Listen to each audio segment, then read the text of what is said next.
O ano 2020, pandemia de Covid-19, ruas vazias ou semi-vazias, programações absolutamente alteradas. O que fazer? Seguir as recomendações dos cientistas, ficar em casa, manter o distanciamento, isolamento social, uso de máscaras, ou ignorar todas elas e manter a nossa programação e os nossos eventos normalmente. Ou apelar para Deus, para o transcendente. E agora, quem poderá nos defender? Eu sou Tiago Lucena, sou professor de Ciência, Tecnologia e Sociedade, CTS, e esta é mais uma de nossas videoaulas que tem como título O que é CTS? Oi, meu nome é Rafaela, eu sou da turma 3 e a pedido do professor eu vim falar um pouco sobre o que eu passei esses últimos dias. Eu tive Covid-19 bem recentemente, hoje faz mais ou menos 5 dias que eu fui liberada do isolamento extremo e eu comecei sentindo uma dor de cabeça e perdi o paladar, até que a dor de cabeça ficou bastante forte e a minha pressão subiu muito. Eu fui para a UPA aqui do bairro onde eu moro e eles me deram uma medicação para controlar a dor e controlar a pressão e me liberaram para casa quando a minha pressão normalizou. No dia seguinte, que era o segundo dia de sintomas, eu comecei a sentir muito cansaço, a tossir muito, fiquei febril, não tive febre muito alta, mas fiquei febril e desmaiei algumas vezes porque eu não conseguia respirar de jeito nenhum. Fui para a UPA de novo e eles me colocaram no oxigênio e numa ala restrita para pacientes com Covid-19. Eu fiz vários exames até que constataram que eu estava realmente com o vírus e foi quando eu comecei o tratamento, que hoje nos hospitais é com ivermectina e azitromicina, que são 2 antibióticos. E acho que a parte mais complicada para mim foi quando o médico me falou que a única coisa que eu tinha que fazer era rezar para que o tratamento funcionasse comigo, porque como a gente não tem vacina e não tem um tratamento certo assim que seja eficaz com todo mundo, a única coisa que resta mesmo é rezar para que ele funcione com você. E graças a Deus funcionou comigo, eu fui liberada do hospital, vim para casa, cumpri os 14 dias de quarentena restrita, sem contato com ninguém, tomando o máximo de cuidado possível para não passar o vírus para ninguém, para os meus familiares que moram comigo. E no final dos 14 dias eu refiz o exame e constatou negativo, que eu já não estava mais com o vírus no meu corpo. Mas com certeza a parte mais difícil foi escutar do próprio médico que eu precisava rezar para que o tratamento funcionasse comigo. É isso. Resolvi fazer esse vídeo um pouco diferente, nesse formato mais de vlog, em movimento, porque quis mostrar para vocês, ainda não são 8 horas da noite e as ruas estão assim, aqui em Portugal, praticamente vazias. Nós estamos vivendo aqui o que se chama segunda onda, né, da pandemia, e desde hoje as restrições se acirraram ainda mais, como da primeira vez. Por quê?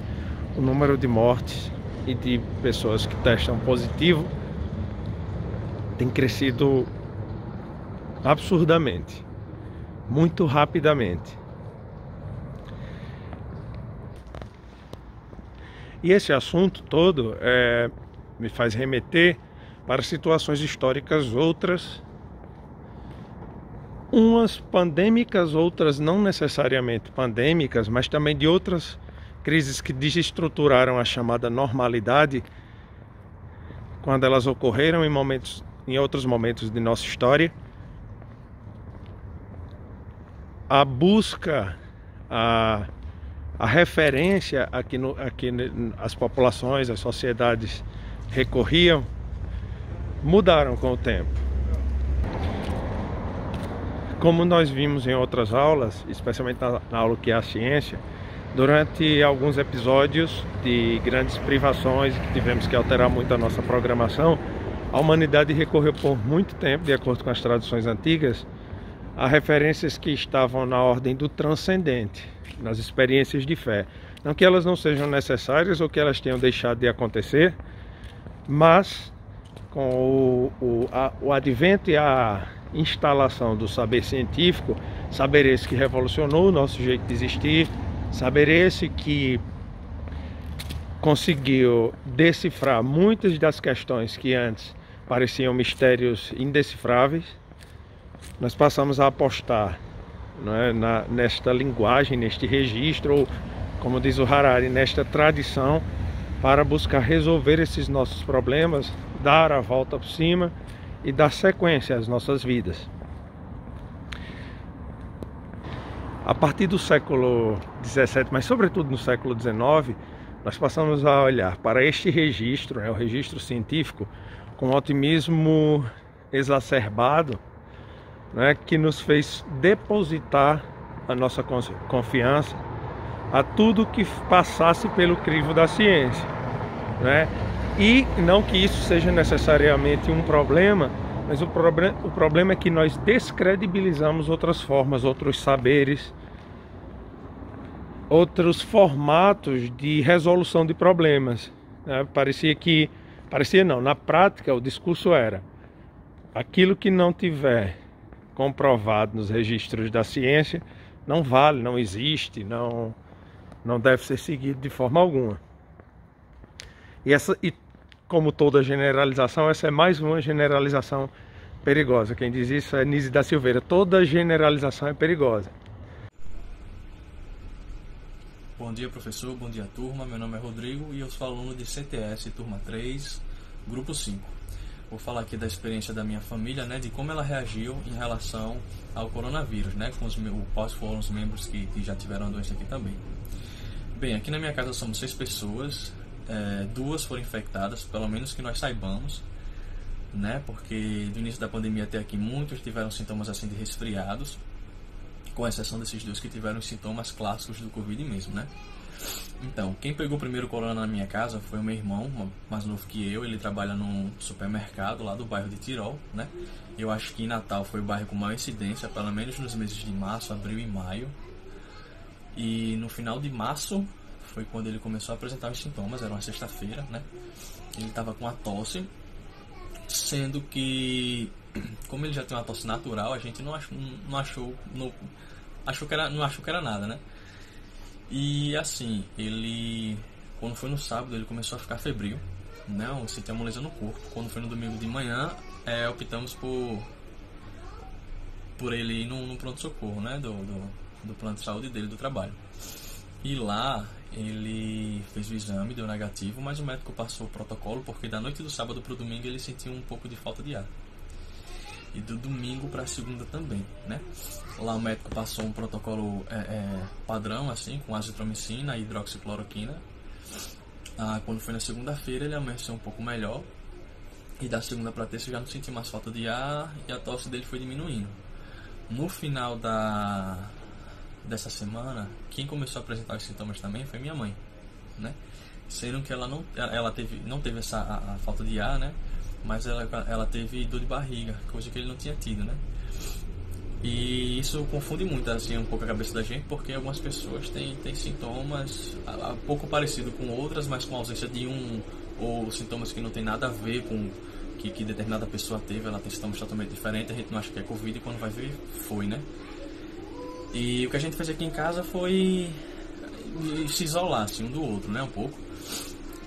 Eles que ficaram doentes ficavam num quarto separado, talheres separados, pratos também, mas transitavam na casa. Meu irmão, como ele sentiu falta de ar e minha mãe não, a gente optou por a gente usar máscara, ele não, porque a máscara estava incomodando muito, Então assim, foi estranho, porque a gente já não estava saindo, não estava trabalhando, não estava tendo aula, A gente já estava isolado do mundo e começou a se isolar aqui do outro, ficava conversando à distância, mas aquele contato já cara a cara já era alguma coisa que já fazia diferença, já que a gente estava tão isolado do restante do mundo, Então foi essa experiência que eu tive aqui na minha casa e espero contribuir aí com a aula. Então essa fé cega na ciência fez com que no interior da própria ciência emergissem movimentos que não eram nem um pouco científicos, porque se baseavam em regras extremamente estritas e fechadas aos poucos iniciados naqueles códigos, não é? Era o que faziam os tais positivistas lógicos, não é? Por meio de uma série de regras que pareciam mais mandamentos, faziam uma vigilância do pensamento. Essa vigilância do pensamento, ao invés de libertar o pensamento científico para que pudesse intervir de forma muito mais viva em nossas existências, na verdade engessava esse pensamento. Oi, eu me chamo Larissa e hoje vou falar um pouco da minha experiência com o Covid-19. Bem, a minha experiência foi um tanto assustadora e inesperada, porque ocorreu lá em torno de agosto, e até então, desde que o isolamento social se iniciou, eu vinha tomando todo o cuidado, a permanência em casa, e das vezes que eu saí, algo que foi bem raro, eu tomei todo o cuidado, utilizei máscara, álcool em gel e tudo que era necessário, mas mesmo assim eu tive o Covid. Bem, os meus pais, eles trabalham e eles não poderiam ficar em casa como seria o ideal, né? Meu pai, o trabalho dele não exige tanto contato com outras pessoas, mas já o trabalho de minha mãe exige um certo contato com pessoas. Então, lá no início de agosto, minha mãe começou a ter alguns sintomas de resfriado, que era o que? Tosse, dor de garganta, um certo cansaço, e a gente achou que era realmente um resfriado e Covid era uma das últimas opções que a gente estava achando. Até que um dia eu também comecei a sentir esses sintomas, só que após um certo momento com tosse, eu percebi que eu não estava sentindo cheiro e nem gosto. E geralmente, quando estou resfriada, isso só acontece caso o meu nariz estiver entupido ou estiver corizando. E nesse caso não estava, realmente só estava tossindo e com dor de garganta. Então a gente resolveu fazer um teste rápido e deu positivo para minha mãe, o que foi inesperado porque eu achava que ia dar positivo para mim também. Mas assim que a gente recebeu esse resultado, a primeira coisa que a gente fez foi entrar em isolamento social por mais ou menos um mês. Sempre que a gente precisava de alguma coisa, a gente teve o apoio dos nossos familiares, mas a gente sempre ficava em casa, a gente não saiu em nenhum momento, desde que a gente recebeu o resultado desse teste rápido. E aí, nesse um mês eu fiquei bastante preocupada, porque aqui em casa o meu irmão, ele está dentro do grupo de risco, porque ele é asmático, e os sintomas de minha mãe só vinham piorando. Ela passou um tempo só deitada na cama, e foi um momento bastante tenso na nossa vida. E foi algo que a gente não esperava, porque realmente a gente tomou todo o cuidado, sabe? Mas mesmo assim, o Covid chegou até a gente. Então, o que eu digo realmente é que toma todo o cuidado possível. E caso alguém tiver algum sintoma de resfriado, também mantém isolamento social. E eu espero muito que outras pessoas não passem por isso. Porém, é isso. Tchauzinho. A partir do século XVII, sobretudo a partir do século XIX, nós passamos a recorrer com muita fé, né, ao registro científico para a resolução dos principais entraves, problemas, todas as situações críticas que passaram a orbitar a nossa existência. E à medida que as nossas populações se complexificavam, mais situações críticas se espalhavam pelo nosso cotidiano.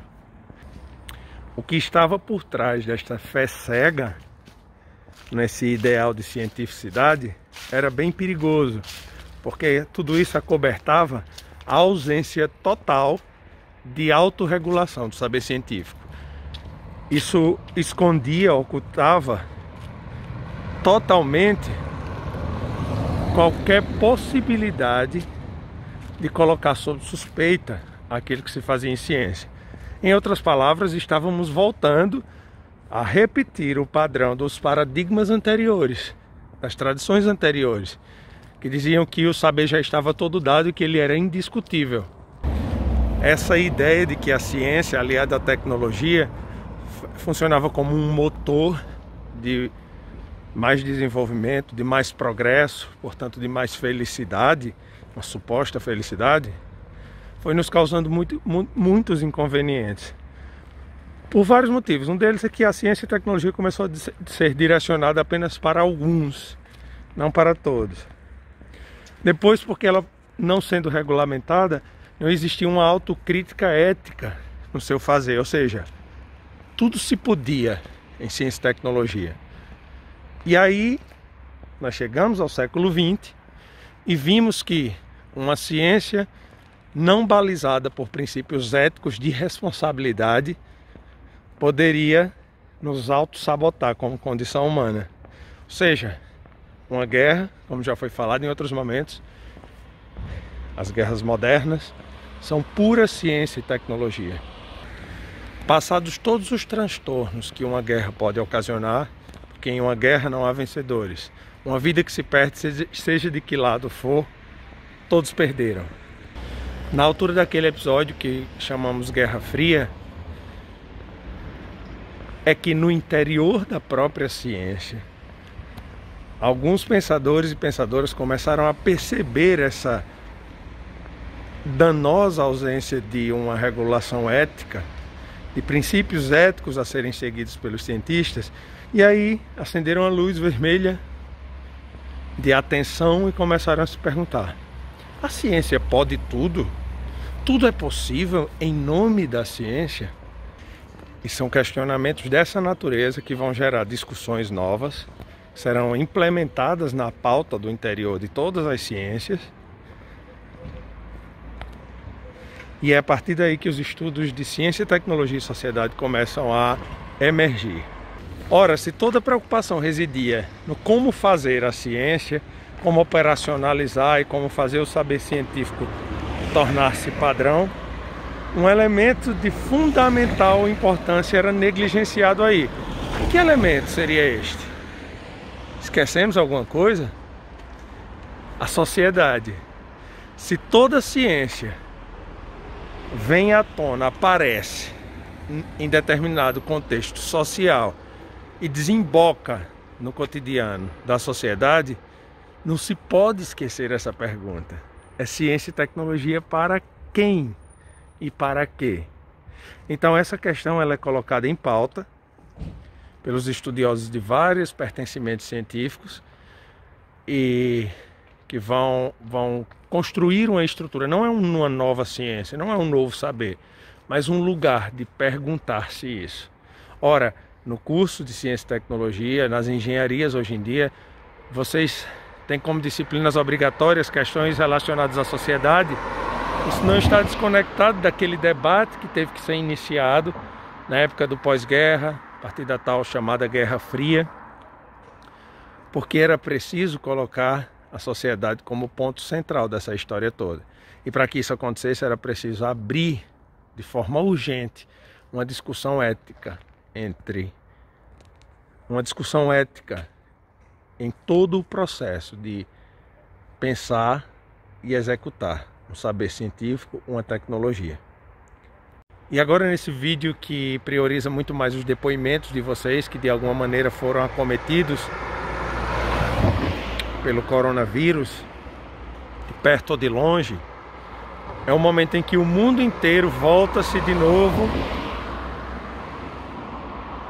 de novo a sua atenção para os cientistas, para aquelas pessoas que constroem esse tipo de saber, para ver como sair dessa, como superar mais essa espécie que conseguiu manter-se viva, não entrar em extinção, vê-se agora uma vez mais em perigo e aposta de novo na ciência.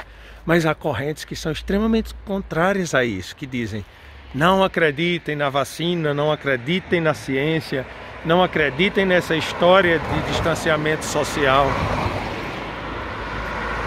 E não é isso que estamos colocando em questionamento aqui.